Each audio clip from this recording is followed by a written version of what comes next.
বিয়ে আসরে যখন বর বেশে হার্থ ভাইয়াকে দেখলাম, স্মোকে উঠলাম। পুরো গল্প শেষ পর্যন্ত শুনুন, অনেক মজা পাবেন। চ্যানেল নতুন হলে সাবস্ক্রাইব করে পাশে থাকেন। ভাইয়া আমাকে একদম সহ্য করতে পারে না, সে আমাকে বিয়ে করছে। বিষয়টা কেমন জানি লাগছে। ভাইয়ার দিকে তাকিয়ে দেখি তিনি আমার দিকে তীক্ষ্ণ নজরে তাকিয়ে আছে। ভাইয়ার সাথে আমার বিয়ে হচ্ছে আর আমি জানি না। অবাক হলেও মনে মনে খুশি আমি। ভাইয়াকে আমি আগে থেকেই লাইক করতাম, কিন্তু ভাইয়ার ভয়ে বলতে পারতাম না। হুটু করে একটু আগে আমাকে শাড়ি পরিয়ে ভাবি বলল আজ নাকি আমার বিয়ে, কার সাথে বলার সুযোগ ও দেয়নি। আমি তো রাজিই ছিলাম না। জোর করে নিয়ে আসলো, আর এসেই চমক খেলাম। কবুল বলেই বিয়ে সম্পূর্ণ হলো। আগে মনটা খারাপ থাকলেও এখন ভালো হয়ে গেছে। আমি লজ্জা চাহনি দিয়ে হায়ার্থ ভাই এর দিকে তাকাচ্ছি। আর ভাই বলা যাবে না, এখন তো তিনি আমার বর হয়ে গেছেন।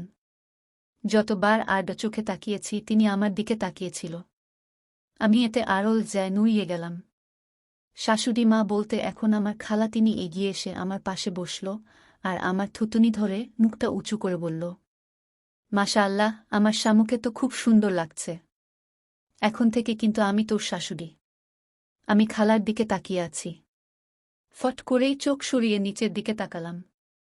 লজ্জা লাগছে। রুমে আমার খালাতো বোন, ভাই, ফুপি, ফুপা, মা, বাবা, আমার বড় বোন সাজি সবাই আছে।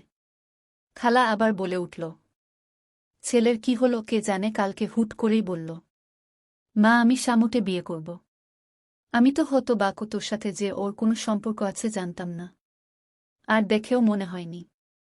তুই সব সময় ওকে ভয় পেতি, ওর থেকে দূরে থাকতি, আর সেই তোরা কিনা আমাদের নাকের ডগা দিয়ে সব করে বেরিয়েছিস। ছেলে আমার আজকে বিয়ে না করালে মাথা খারাপ করে দিত, রাত জেগে শুধু আমাদের রাজি করিয়েছে। বলেই হাসল সাথে সবাই। অবাক হয়ে বলল খালা। আমিও অবাক হয়ে খালামনির দিকে তাকিয়ে আছি। কি সব বলছে খালা? আমি ভাইয়ার সাথে সম্পর্ক করেছি। হতবুদ্ধি হয়ে ভাইয়ার দিকে তাকিয়ে দেখলাম তিনি কোনো রিয়াকশন করছে না, চুপচাপ বসে আছে। আর আব্বু আম্মুর সাথে কথা বলছে। সবাই কথা বলে চলে গেল খেতে, আমি একাই হতভম্ব হয়ে বসে আছি। আমার সাথে ভাইয়ার সম্পর্ক ছিল কবে? আর ভাইয়া আমাকে বিয়ে করার জন্য পাগল হয়ে গেছিল। এই অসম্ভব। আমি গালে হাত দিয়ে হতভম্ব হয়ে বসে আছি। তখন ছুটে আমার পাশে বসে পড়ল সাজি আপু। আমাকে টেনে নিজের দিকে ঘুরিয়ে বলল, তোর সাথে হায়াতের সম্পর্ক ছিল। আমি থতমত খেয়ে গেলাম। কি বলবো আপুকে? মিথ্যা নাকি সত্যি? কিন্তু সত্যি বললে তো ভাইয়া মিথ্যুক হয়ে যাবে। আর সত্যি মিথ্যে যাই হোক, আমি তো ভাইয়াকে ভালোবাসি। তাই ভাবলাম মিথ্যা বলবো। এদিকে আপু উত্তেজিত হয়ে পড়েছে।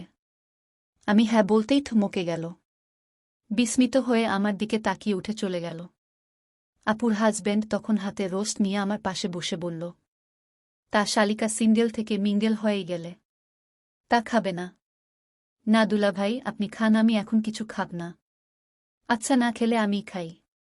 অনুষ্ঠান তো হলোই না, এই খাওয়াটা না খেলে বিয়ের সব খাওয়া বাদ হয়ে যাবে।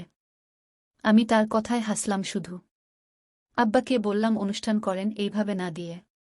কিন্তু তিনি রাজি হলেও তোমার বরের তোষই ছিল না আজকেই বউ বাড়ি নিয়ে যাবে। আমি লজ্জা পাচ্ছি। ভাইয়া আমাকে বিয়ে করার জন্য এমন করল, আমার স্বপ্ন লাগছে সব। 9টার দিকে বের হলাম এখানে থেকে। ভাইয়াদের বাসা আধা ঘন্টা রাস্তা। সারা রাস্তা আমি লজ্জায় লাল নীল হতে হতে ভাইয়ার পাশে বসেছিলাম। ভাইয়া আমার সাথে কথা বললে আমি কিভাবে কথা বলবো ভাবছিলাম। সাথে সাহস করে রেখেছিলাম যে কথা বললেই জিজ্ঞেস করব সবাইকে মিথ্যা কেন বলল। সে কি আমাকে ভালোবাসত? যদি হ্যাঁ হয় তাহলে আগে খারাপ ব্যবহার করত কেন? তাও জিজ্ঞেস করব। আমি আজ সব জিজ্ঞেস করব। কিন্তু আমার যে লজ্জা লাগছে ভাইয়াকে খুব। গাড়িতে পুরোটা সময় আমি মাথা নিচু করেছিলাম, এই বুঝি ভাইয়া কথা বলবে। কিন্তু আমাকে অবাক করে দিয়ে ভাইয়া আমার দিকে তাকালো, ও না কথা ও বলল না। ফোন হাতে নিয়ে টিপতে লাগল। আমি 2-1 বার আড়া চোখে তাকিয়ে তা দেখছি। গাড়ি থেকে নামলাম চিন্তিত হয়ে, কথা কেন বলল না? বাসায় ভেতরে গেলাম আয়োজন ছাড়াই, কারণ বাসায় কেউ ছিল না। খালা নিয়ে গেল ভেতরে। এখন আমি ড্রয়িং রুমে বসে আছি। খালা আমাকে বসিয়ে চলে গেল, সবাই চলে গেল, আমি বসে আছি। এই বাসা চিনি না, কিছু এমন না, কিন্তু আগে আসতাম আত্মীয় হয়ে বেড়াতে, আজ এসেছি বউ হয়ে। একটু পর হাফসা এসে আমাকে ওর রুমে নিয়ে এলো আর বলল, ওই তুই ওইখানে বসেছিলি কেন আমার সাথে না এসে? না মানে? অফসরি ভাবি আমার সাথে আসতে পারলে না? তোমার রুমে মানে আমাদের ভাইয়ের রুমে সাজানো হচ্ছে যা ভাবি আর ভাইয়া করছে। ততক্ষণ এখানেই থাকতে হবে। আচ্ছা এইভাবে বলিস না, কেমন জানি লাগে। যেমন ই লাগুক এইভাবে বলতে হবে, তুমি এখন আমার ভাবি। আরে কথা বাড়াস না, আস্তে আস্তে ঠিক হবে, প্রথম প্রথম খারাপ লাগলেও। আচ্ছা। জানিস আমি তো অবাক কাল। ভাইয়া তোকে এত ভালোবাসে আমি জানতামই না। আর তুই কি ফাজিল, একটুও বলিসনি। তোদের মধ্যে এমন প্রেম সম্পর্ক আছে, একটুও বুঝতে দেসনি। দুজন সব সময় নাটক করে গেছিস, তুই তো ভাইকে খুব ভয় পাস দেখাতি, আমি ও তাই ভাবতাম, কিন্তু এখন বুঝতে পারছি আমি ভুল। ও ওর মতো আমাকে কথা বলেই যাচ্ছে, আমি চুপ মেরে ওর কথা শুনছি। ওরা তো আর জানে না ওদের মতো আমিও চমকেছি আসবে। কি কপাল তোর শামু, এইভাবে মিথ্যা বলে যাচ্ছিস সবাইকে। নিজের কাছে নিজেই হতবাক হয়ে যাচ্ছি। খালা এসে খাবার দিয়ে গেল, বাসায় থেকে খেয়ে আসিনি তাই খাবার নিয়ে এসেছিল। আমার খেতে ইচ্ছে করছে না, তবুও হালকা খেলাম। তারপর আমাকে নিয়ে এলো ভাইয়ার রুমে, ফুল দিয়ে বাসর ঘরে সাজিয়েছে। তিশা ভাবি হেসে আমাকে খাটে বসে দিল। ভাই নাকি কোথায় গেছে তাই আশা অবধি অপেক্ষা করতে লাগল। আমি বসে আছি চুপ করে। আর ভাবি আর হাফসা নানা কথা বলে আমাকে লজ্জায় ফেলে দিচ্ছে। আমার বুকের ভেতরে টিপটিপ করছে।